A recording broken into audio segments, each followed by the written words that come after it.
Good morning guys. ఇది ఓటింగ్కి సంబంధించిన video. ఈ వారం ఓటింగ్ రిజల్ట్స్ ఎలా ఉన్నాయి, సోషల్ మీడియాలో ఓటింగ్ ట్రెండ్స్ ఎలా ఉన్నాయి, ఎవరు ఎలిమినేట్ అయ్యే అవకాశం ఉంది, ట్రెండ్స్ ప్రకారం ఎవరు, నా ఒపీనియన్లో ఎవరయ్యే అవకాశం ఉంది, అన్నిటికన్నా ముఖ్యంగా ఇది దివాళీ వీక్. సో అసలు ఎలిమినేషన్ ఉంటుందా ఉండదా, వీటన్నిటి గురించి కొద్దిగా డీటెయిల్గా మాట్లాడుకుందాం. షార్ట్గానే ఉంటుంది video. Let start. Hi friends, నా పేరు Anand. Welcome to top news. ముందుగా ఏం చేయాలి తెలుసుగా, లైక్ కొట్టాలి వీడియోకి. సో ఫస్ట్ లైక్ కొట్టండి, చెప్తాను. కొట్టారా? కొట్టలేదా? కొట్టండి. ఇలా అడగాలంట. నాకు రోజుకి ఒక ట్రైనింగ్ ఇస్తున్నాను అబ్బా లైకులు కొట్టడం మీద. లైకులు కొట్టడం ఎంత ఇంపార్టెంట్ అని చెప్తున్నారు, కానీ వాళ్ళని ఎంగేజ్ చేసి కొట్టించేలాగా మీరు చెప్పట్లేదు అని చెప్పి నాకు సలహాలు సూచనలు ఇస్తున్నారు. I'm very thankful to you. So తీసుకుంటున్నా. మొన్నటిదైతే మాత్రం మరి దాన్ని బాబు అమ్మా లైక్ కొట్టండి అమ్మా అని చేసి ఏంట్రా బాబు అనిపించింది నాకు. సరే, లైక్ కొట్టండి, ఛానల్ సబ్స్క్రైబ్ చేసుకోండి. దగ్గరగా ఉన్నాం, ఇంకొక 1000 అలా అంటే గూడ్స్ బండిలో వెళ్తుంది. నేను కూడా చెప్తున్నానండి, అంటే వేరే డూప్లికేట్ అకౌంట్స్తో కొట్టద్దులేండి, సబ్స్క్రైబులు చేయొద్దు. మీ ఒరిజినల్ అకౌంట్స్ ఏముంటుంది మీరు ఫాలో అయ్యి మీరు యూట్యూబ్లో చూసి అకౌంట్లు చేయండి. కానీ అన్నీ ఇంకా మీరు కొంతమంది మీ ఫ్యాన్స్ హైప్ ఇవ్వడం కోసం, కామెంట్స్ చేయడం కోసం క్రియేట్ చేసుకునే అకౌంట్ మాత్రం సబ్స్క్రైబ్ చేసుకోవద్దులేండి. దానివల్ల మనకు బ్యాక్లాగ్ పెరిగిపోయి పేరుకి నామకే వస్తే సబ్స్క్రైబర్లు ఉండడం తప్పితే పెద్ద యూజ్ ఉండదు. సబ్స్క్రైబులు బోల్డ్ ఉంటారు, వ్యూస్ తక్కువ ఉంటాయి. సో దానివల్ల ఉపయోగం ఉండదు. ప్రతిసారి అలాగే కొంతమంది ఇరుక్కుపోతూ ఉంటాయి అకౌంట్లు కొన్ని.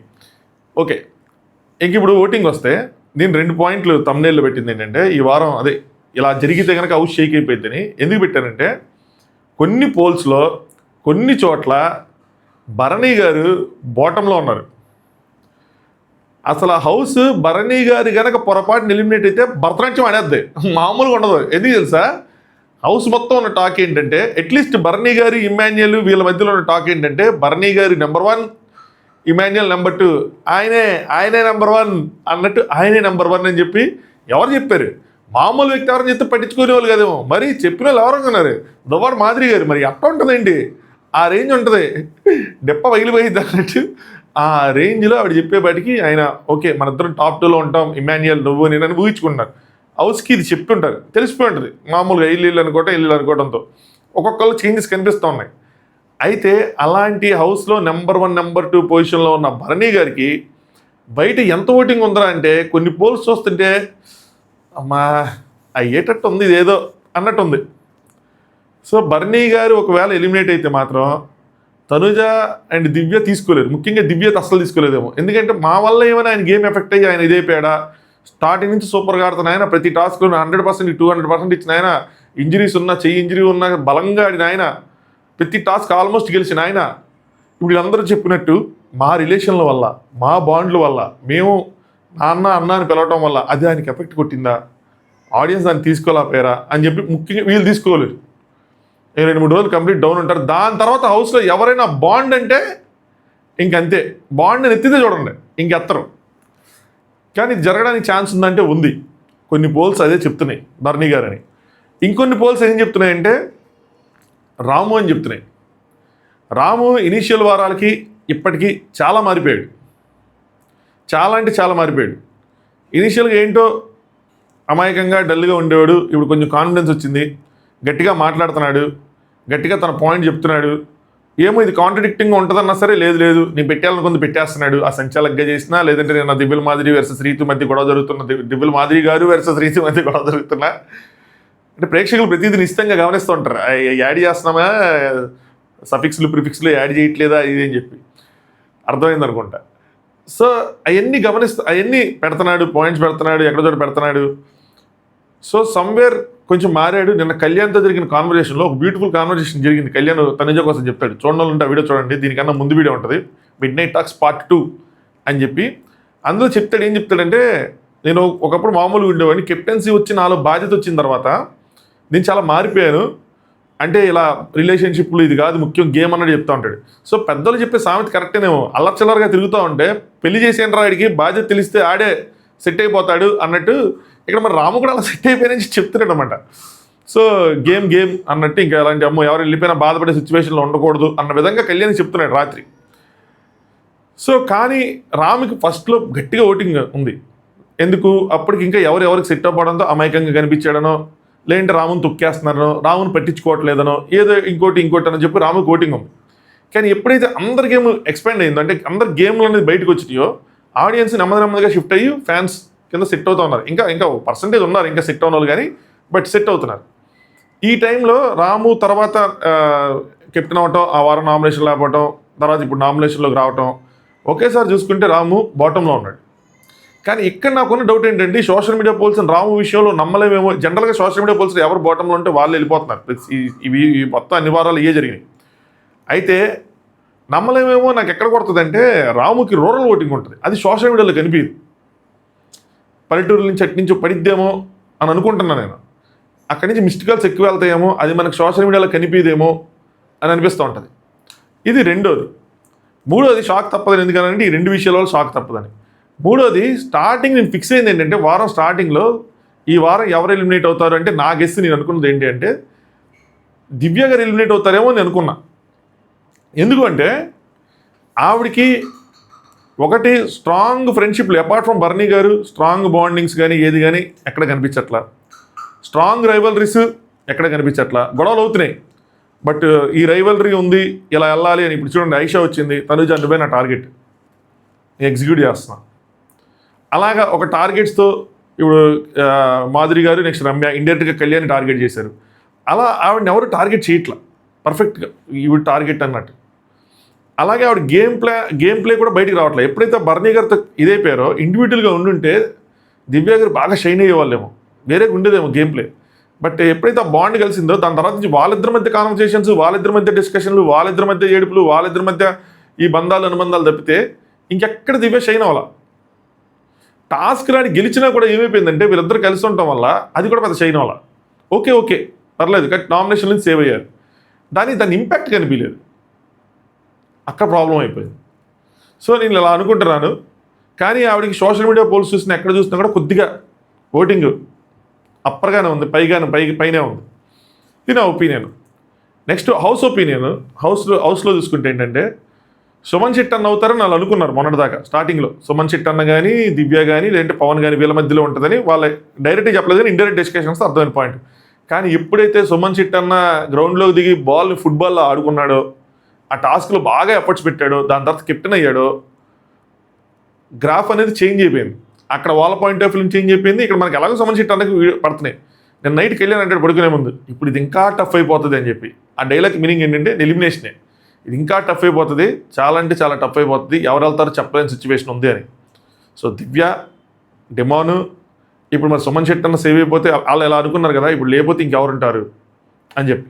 దివ్య సిక్స్త్ సెన్స్ ఏం చెప్తుందంటే దివ్యానే వెళ్ళిపోతుందని చెప్తుంది. సో దివ్య సిక్స్త్ సెన్స్ నా సిక్స్త్ సెన్స్ కొంచెం మ్యాచింగ్గా ఉన్నాయి. మా ఇద్దరం సిక్సర్లు కొట్టాం, అందుకని బర్నీ గారికి అప్పగింతలు ఇవన్నీ జరుగుతూ ఉన్నాయి. కానీ డెమోని చూస్తే కొన్ని పోల్స్లో నెంబర్ 1లో ఉన్నాడు. ఆయనకి అది ఈయన నెంబర్ 1 అన్నట్టున్నాడు. మరి అది ఎలా సాధ్యమైంది? కొన్ని పోల్స్లో బాటంలో ఉన్నాడు డెమోన్, కొన్ని పోల్స్లో టాప్లో ఎలా ఉన్నాడు అన్నది ఎవరికి ఎరిక అంటే వాళ్ళకే ఎరిక అన్నట్టు ఉంటుంది.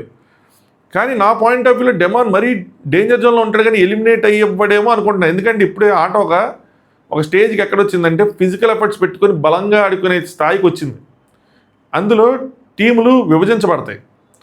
ఇద్దరు ఆల్రెడీ వైల్డ్ కార్డ్స్ వచ్చిన వాళ్ళు స్ట్రాంగ్గా ఉన్నారు, ముగ్గురు ఉన్నారు స్ట్రాంగ్గా, ఇటు సైడ్ ముగ్గురు స్ట్రాంగ్గా ఉన్నారు బలంగా ఆడేవాళ్ళు అబ్బాయిలు. సో 2 టీములుగా విభజించబడి వాళ్ళిద్దరి మధ్యలో ఒక రసవత్తరమైన పోరు, ఒక ఫిజికల్ టాస్క్, ప్రభావతి లాంటి ఒక ఫిజికల్ టాస్క్ వేసుకొని ఆ రాజా అన్నట్టు ఇంకెంత జుట్టు పడికి కొట్టుకునేటట్టు ఫిజికల్ ఎఫర్ట్స్ పెట్టుకునేటట్టు ఉంటుంది అని నేను అనుకుంటున్నా. అలా ఉండాలి అంటే డెమాన్ ఉండాలి. సో డెమాన్కి ఒకవేళ 1-2 ఓట్లు అంటే 1-2% ఓట్లు తక్కువ వచ్చినా అక్కడ కాల్ తీసుకుంటారేమో బిగ్ బాస్ టీం అని అనుకుంటున్నాను.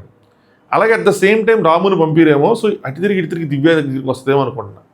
సో ఇది ఓటింగ్లో నా అనాలిసిస్. ఇంకా టాప్లో ఆబ్వియస్లీ వీళ్ళే ఉన్నారు, తనుజ గారు ఉన్నారు, నెక్స్ట్ సుమన్ శెట్టి అన్న ఉన్నాడు, వీళ్ళే ఉన్నారు. మిగతా దాంట్లో అందరూ డేంజర్ జోన్లో ఉన్నట్టు, వీళ్ళిద్దరు కాకుండా మిగతా వాళ్ళందరూ డేంజర్ జోన్లో ఉన్నట్టే. సో ఏదైనా జరగచ్చు, హౌస్ మన గెస్ట్ ఫెయిల్ అవ్వచ్చు, వాళ్ళ గెస్ట్ ఫెయిల్ అవ్వచ్చు, ఏదైనా జరగచ్చు.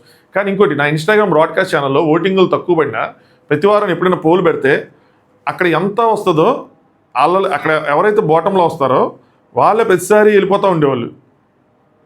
ఈసారి చూసుకుంటే ఇక్కడ ఎవరున్నారంటే రాము ఉన్నారు, రాము పైన దివ్య ఉన్నారు. సో రాము, దివ్య పైన సుమన్ శెట్టి, దానిపైన బర్నీ గారు. సో బర్నీ గారికి బాగానే ఉంది ఇందులో నా దాంట్లో చూసుకుంటే ఓటింగ్. సో ఫస్ట్ మాత్రం తనుజ గారు, ఎక్కడ డెమాన్ పవన్ వీళ్ళు ఉన్నారు. సో డెమాన్ పవన్ సేవ్ అవ్వచ్చు. సో రాముకి మ్యాక్సిమం ఛాన్స్ ఉన్నాయి, ఎందుకంటే ఇప్పుడు దివ్యకైనా ఒక బాండింగ్ ఉంది ఆ లెక్కను చూసుకుంటే. రాముకి రూరల్ ఓటింగ్ పడకపోతే మాత్రం ఛాన్స్ ఉన్నట్టు, ఎందుకంటే తనకు కూడా రైవలరీస్ కానీ స్ట్రాంగ్ రైవలరీస్ అంటే ఇంకా సంజన గారే ఉంది, లేదంటే తనుజ గారు అప్పుడప్పుడు పెట్టుకునే తప్పితే చిన్న చిన్నవి తప్పితే పెద్ద పెద్ద ఏమీ లేవు. చూద్దాం. సో మొత్తానికి ఒక షాక్ అయితే మాత్రం ఉంటుంది. ఇవి నా సినారియోలు. నెక్స్ట్ ఎలిమినేషన్ ఉంటుందా ఉండదా ఇదో క్వశ్చన్, లేదంటే డబుల్ ఎలిమినేషన్ ఉంటుందా అని. డబుల్ ఎలిమినేషన్ అసలు స్కోప్ లేదు. లాస్ట్ వీక్ అయింది, అసలు మరీ అంత తూచిగా అసలు చేయరు, అది అసలు సమస్య లేదు. ఇంకొకరు తీసి సీక్రెట్ రూమ్లో పెట్టాలా ఏం ఉండదు, అంత డ్రామా ఉండదు ఈ వారం. లాస్ట్ వారం డ్రామాకే ఎక్కువైపోయింది. సో ఈ వారం సింపుల్ ప్లెయిన్ ఎలిమినేషన్ ఉంటుంది. సండే ఎపిసోడ్ ఒక ఎలిమినేషన్ చేస్తారు, ఇద్దరిని పెడతారు, ఒకరిని తీసేస్తారు. సో ఎలిమినేషన్ ఉంటుందా ఉండదా అంటే 90% ఎలిమినేషన్ ఉంటుంది, ఉండకుండా మాత్రం ఉండదు. ఒకవేళ ఏమైనా బర్నీ గారు లాంటి కంటెస్టెంట్ అంటే రావాలి కావాలి అనుకున్న కంటెస్టెంట్లు ఎవరైతే ఉన్నారో, ఒకవేళ బిగ్ బాస్ టీంకి లేదు వీళ్ళు ఉండాలి అని అనుకున్న వాళ్ళు ఉన్నారో, లేదంటే ఓటింగ్ మరీ నలుగురికి దగ్గరికి వచ్చేసింది, ఎవరిని తీసినా ఇబ్బందే. ఇప్పుడు బర్నీ గారు, డెమోను, దివ్య, నెక్స్ట్ రాము, నలుగురికి ఒక 10% పడింది అనుకోండి పాయింట్స్ 38గా. అలాంటి సిచ్యువేషన్ ఏదైనా క్రియేట్ అయితే మాత్రం అప్పుడు కాల్ తీసుకొని ఎలిమినేషన్ చేయలేము. మరి మనం ఓట్లు వేసాం కదా భయ్యా అంటే అంతే. ఇంకా సమ్టైమ్స్ ఇట్ హ్యాపెన్స్. అంటే మనలో కొద్దిగా హిందీ ప్యాటర్న్ ఫాలో అవుతున్నారు కాబట్టి ఈ మధ్య ఎలిమినేషన్లో కానీ, నామినేషన్లో కానీ, సేవింగ్లో కానీ. సో ఇది కూడా మనం ఇంకా అలవాటు చేసుకోవాల్సిన పరిస్థితి ఉంది. అలా అని చెప్పి చేయరా అంటే చేయకుండా ఉండరు భయ్యో. ఇప్పుడు నేను చెప్పాను కదా, జస్ట్ గెస్సులు మాత్రమే. మీరు ఆ ఓటింగ్ క్లోజ్ అయ్యేదాకా మీరు ఎన్ని ఓట్లు వేయగలిగితే మీ ఫేవరెట్స్ ఎన్ని ఓట్లు వేసుకోండి, అది మాత్రం ఆపద్దు. తర్వాత నేను చెప్పిన గెస్కి ఎలిమినేషన్ ఉండదేమో అని చెప్పిన దానికి మాత్రం వద్దు. నాకు అందుకని ఓటింగ్ అనాలిసిస్ వీడియోలు చేయాలన్నా లెటర్ చెప్తే నాకు భయం వేస్తూ ఉంటుంది, కానీ చేస్తా దోలెక్కువ నాకు. సో అది ఓటింగ్ వేసుకోండి. మ్యాక్సిమం ఎలిమినేషన్ ఉంటుంది, ఉండకుండా మాత్రం ఉండదు. ఇంత మట్టుకు మన ప్రతిసారి ఎలిమినేషన్ అయితే అయ్యింది, అవ్వకుండా అయితే లేదు. అవ్వాలి, అవ్వకపోతే తర్వాత డబుల్ ఎలిమినేషన్లు పెరిగిపోతూ ఉంటాయి. టాప్ 5 ఉంటుంది, టాప్ 6 టాప్ 7 ఏమి ఉండవు, కానీ టాప్ 5 ఉంటుంది మ్యాక్సిమం. అటు ఇటు అయితే ఉండొచ్చేమో లేండి 6, బట్ మ్యాక్సిమం టాప్ 5 ఉంటుంది. కాబట్టి ఇప్పటికే 2 డబల్ చేయాలి. ఇప్పుడు చేయకపోతే మళ్ళీ రియల్ చేయాలి. ఇంకో విషయం చెప్తానండి, ఒక డ్రామా ఉంటుంది. ఇది మెయిన్ పాయింట్ మర్చిపోయాను నేను. ఆ డ్రామా ఏంటి అంటే ఎలిమినేషన్ని ఆపేసే డ్రామా. ఒకళ్ళ దగ్గర పవర్ ఉంది, ఎలిమినేషన్ని రద్దు చేసే పవర్ ఏదైతే ఉందో దాన్ని తీసుకొచ్చి ప్లేలోకి, అది ఎలిమినేషన్ రద్దు చేసే పవర్ ఎవరి దగ్గర ఉంది? మాధురి గారి దగ్గర ఉంది కదా, మాధురి గారి దగ్గర ఉంటుంది. సారీ, కరెక్ట్ మీ ఫేమ్ రాంగ్, ఎవరి దగ్గర? ఒకళ్ళ దగ్గర, మాధురి గారి దగ్గర ఉంది. సో అది ఆ పవర్ని తీసుకొచ్చి ఒక డ్రామా ప్లే చేసే అవకాశం ఉంది. ఆ పవర్ యూజ్ చేసి ఎలిమినేషన్ ఆపేసే అవకాశం ఉంది. అట్ ద సేమ్ టైం ఈ పవర్కి ఆపోజిట్గా మనోడి దగ్గర, ఇమాన్యుల్ దగ్గర ఏముంది? పవర్ అస్త్రం ఉంది దాన్ని ఎదుర్కోవడానికి. సో ఈ పవర్ అస్త్ర వర్సెస్ వీళ్ళ దగ్గర ఉన్న ఏవైతే స్టోన్ ఉందో, ఏం స్టోన్ అది, ఆ కలర్ కూడా మర్చిపోయాను నేను. సరే, ఇన్ఫినిటీ స్టోన్.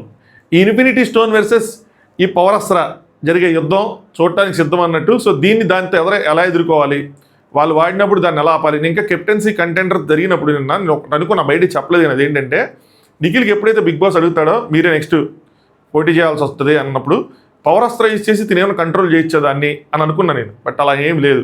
మరి ఆ పవర్ అస్త్ర ఇచ్చారు, ఫైర్ స్టోన్ ఆపడానికి, ఎదుర్కోవడానికి అన్నారు. మరి అది ఎక్కడ వాడాలి, ఎలా వాడాలి, దాన్ని ఎలా డిఫైన్ చేస్తారు, దేనికి ఎక్కువ ప్రయారిటీ ఉంటుంది అన్నది ఇంట్రెస్టింగ్ ఫ్యాక్టర్. ఆ డ్రామా జరిగిద్ది అనుకుంటున్నాను నేను సండే ఎపిసోడ్లో. అది రేపు సాటర్డే షూట్ చేస్తారు, సండే ఎపిసోడ్లో తెలిసిద్ది. సో ఈరోజు కరెంట్లీ అక్కడ ప్రజెంట్ సాటర్డే ఎపిసోడ్కి సంబంధించి షూటింగ్ జరుగుతుంది అన్నపూర్ణ స్టూడియోస్లో. మనకేమైనా అప్డేట్స్ వస్తే దానికి సంబంధించిన వీడియో చేసి పెడతాను. పెద్ద ఇంట్రెస్టింగ్ ఉండదేమో అనుకుంటున్నాను నేను, మ్యాక్సిమం చేయనేమో. ఎందుకంటే వారంలో జరిగిన ఏమి లేవు, అన్ని సుత్తి గొడవలు తప్పితే పెద్ద ఏమి లేవు కాబట్టి చేయను. ఒకవేళ ఉంటే మాత్రం ఖచ్చితంగా చేస్తా, ఏమైనా ఇంట్రెస్టింగ్ అనిపిస్తే. రేపు ఎర్లీ మార్నింగ్ ప్రోమో తొందరగానే వచ్చేస్తుంది. అది ఇంకొకటి, కేసులు గీసులు అవుతున్నాయి షో మీద రియాక్ట్ అవ్వండి అంటే రియాక్ట్ అవుతా, కానీ ఇప్పుడే కాదు, ఇంకొక దాని మీద కూడా అవ్వాలి. తర్వాత చెప్తాను అదేంటి అన్నది. సో ఇప్పుడు కాదు, దానికి కొంచెం టైం ఉంది, అవుదాం, గట్టిగానే అవుదాం దానికోసం. సో ఇది సంగతి.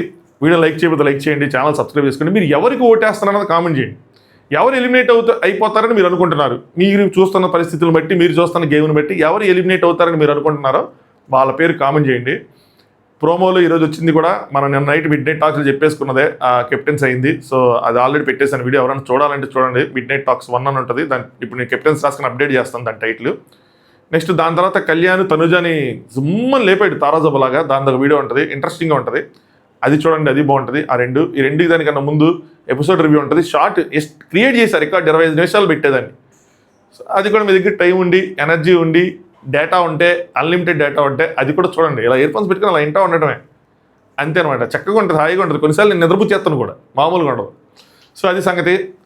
మళ్ళీ తర్వాత ఏమైనా లైవ్లో అప్డేట్స్తో మళ్ళీ కలుసుకుందాం. ఇన్స్టాగ్రామ్ లింక్ కింద డిస్క్రిప్షన్లో ఉంటుంది, ఫాలో అవ్వండి. ఇన్స్టాగ్రామ్లో అప్డేట్స్ ఏమైనా కావాలంటే లైవ్లో ఏదైనా జరుగుతూ ఉంటే చెప్తూ ఉంటాను. అంతే. Thanks for watching. Top views.